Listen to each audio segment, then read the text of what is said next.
నా భూతో నా భవిష్యత్. కేవలం 9% VAతో మన మర్రి గోల్డ్ అండ్ డైమండ్స్ లో నక్షి మేళా.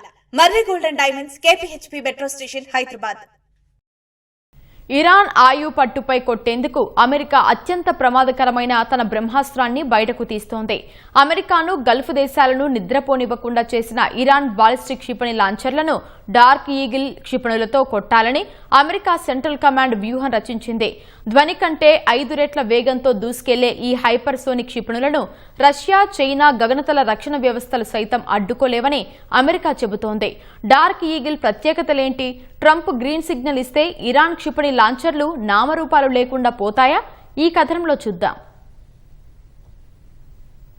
ఇరాన్పై అమెరికా మళ్లీ విధ్వంసకర దాడులు చేయనుందని ప్రచారం జరుగుతున్న వేళ మరికొన్ని సంచలన విషయాలు వెలుగుచూశాయి. తన అమ్ముల పొదిలోని అత్యాధునిక ఆయుధ వ్యవస్థలో ఒకటైన డార్క్ ఈగిల్ హైపర్సోనిక్ క్షిపణిని ఇరాన్పై ప్రయోగించేందుకు అమెరికా సిద్ధమైందని తెలిసింది. డార్క్ ఈగిల్ వ్యవస్థను పశ్చిమాసియాకు తరలించాలని అమెరికా సైనిక ఉన్నతాధికారులకు యుఎస్ సెంట్రల్ కమాండ్ విజ్ఞప్తి చేసినట్లు బ్లూంబర్గ్ కథనం తెలిపింది. ప్రస్తుతం పశ్చిమాసియాలో మోహరించిన టొమహాక్ వంటి ప్రిసిషన్ స్ట్రైక్ మిసైల్స్ ఇరాన్ భూభాగం మొత్తాన్ని చేరలేక పోతున్నాయని, ఫలితంగా ఇరాన్ బాలిస్టిక్ క్షిపణి లాంచర్లను నాశనం చేయలేకపోతున్నామని సెంట్రల్ కమాండ్ తెలిపింది. అందుకు డార్క్ ఈగిల్ హైపర్సోనిక్ క్షిపణులే సరైనవని ఉన్నతాధికారులకు తెలిపింది. అయితే ఈ ప్రతిపాదనపై పెంటగాన్ ఇంకా తుది నిర్ణయం తీసుకోలేదు. ఒకవేళ ఆమోదం లభిస్తే ఈ హైపర్సోనిక్ ఆయుధాన్ని అమెరికా ప్రత్యక్ష యుద్ధంలో వాడటం ఇదే తొలిసారి అవుతుంది. రష్యా, చైనా ఇప్పటికే హైపర్సోనిక్ క్షిపణి సాంకేతికతలను పరీక్షించి మోహరించాయి. అయితే ఆ దేశాలు కూడా ఈ సాంకేతికతను పూర్తిగా కార్యాచరణలోకి తెచ్చినట్లు ప్రకటించలేదు.